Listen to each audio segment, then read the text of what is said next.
Most auto shops hope you never learn this one trick, because it could save you close to $100 every single time your car struggles to start. Before you spend money on a brand new battery, there are 5 simple checks almost nobody does. And skipping them means you might be throwing away a perfectly good battery. Stick around, because by the end of this video, you'll know exactly how to tell the difference between a battery that's actually dead and one that just needs a little attention. Picture this. Your car won't start one cold morning. The lights flicker, the engine cranks slow, and you panic. Your first thought is, battery's dead, gotta replace it. So you rush to the auto parts store, spend $70, $80, sometimes over $100 on a new battery, install it, and the same problem happens a week later. Sound familiar? That's because a weak crank isn't always the battery's fault. Sometimes it's corrosion, sometimes it's a bad connection. Sometimes it's your alternator failing to charge the battery properly. And most people, and even some quick service shops, don't take the 2 extra minutes needed to check before recommending a replacement. They'd rather sell you a new battery than tell you the real problem, because a battery sale is quick money. Now here's something interesting. Batteries used to be a lot simpler. Back in the day, people would pop the hood, look at the terminals, and know right away if there was a problem just by the color of the buildup around the posts. No fancy tools, no diagnostic computers, just basic know-how passed down from father to son, mechanic to apprentice. That kind of hands-on troubleshooting has kind of disappeared. Now we live in a world of dashboard warning lights and quick fixes, where the answer to almost every electrical problem is just replace it. But replacing parts without understanding what's actually wrong is expensive, and honestly, it's kind of a waste. The old school approach was to diagnose first, replace second. That's the mindset we're bringing back today. Let's get into exactly what you need to check, step by step, before you even think about buying a new battery. The first thing you want to do is a simple visual inspection.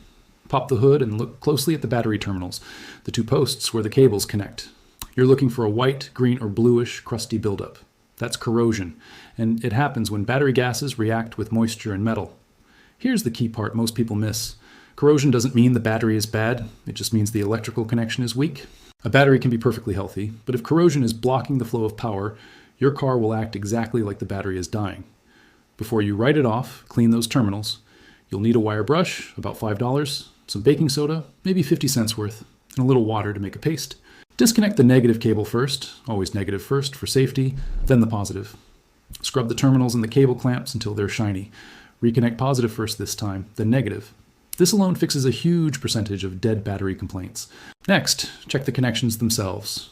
Give the cable clamps a gentle wiggle once they're reconnected. If they move loosely, that's a problem. A loose connection interrupts the flow of electricity, especially under the vibration of driving. Tighten the clamp bolts with a simple wrench, and make sure there's no play at all.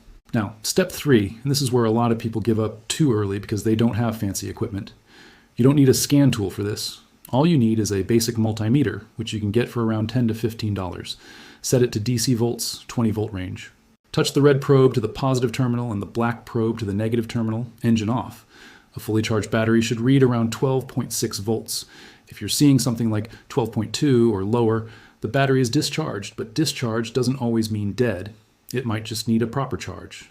If you're below 12 volts, especially closer to 11, that's when we start suspecting a real problem with the battery itself, or possibly a parasitic drain from something in the car pulling power overnight. Here's the part almost nobody does, but it's honestly the most important step. A resting voltage test only tells you the state of charge, not the actual health of the battery. For that, you want a load test. Some auto parts stores will do this for free if you bring your battery in, or if it's still installed. A simple way at home is to start the car, and while it's cranking, watch how the voltage behaves. If the multimeter's still connected during cranking and the voltage drops below around Jodian Wu volts, let's simplify that. If it drops below 9.5 volts during cranking and stays there, that indicates the battery can't hold up under load, even if it looked okay at rest. This is the real telltale sign of a battery that's actually reaching the end of its life. Now, here's a mistake almost everyone makes. They test the battery, see a low voltage, and immediately blame the battery, but you have to check the alternator too. Start the car, and with it running, test the voltage again at the terminals. You should see somewhere between 13.5 and 14.7 volts. If you're seeing battery voltage barely above 12 while the engine's running, your alternator isn't charging properly, and that's why your battery keeps dying, not because the battery is bad. Replacing the battery in that situation is basically pointless. You'll be back to a dead battery in days because nothing is recharging it. One more area people miss is age. Check the sticker on top of the battery. It usually has a manufacture date code. A battery under 3 years old showing weak signs is very likely a connection or charging issue. not a battery failure. A battery over 5 years old showing any of these symptoms is probably genuinely near the end, no matter how clean the terminals are. So, to put it all together, here's your actual checklist before spending money on a new battery.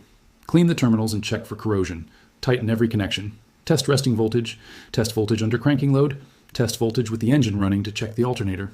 And check the age of the battery.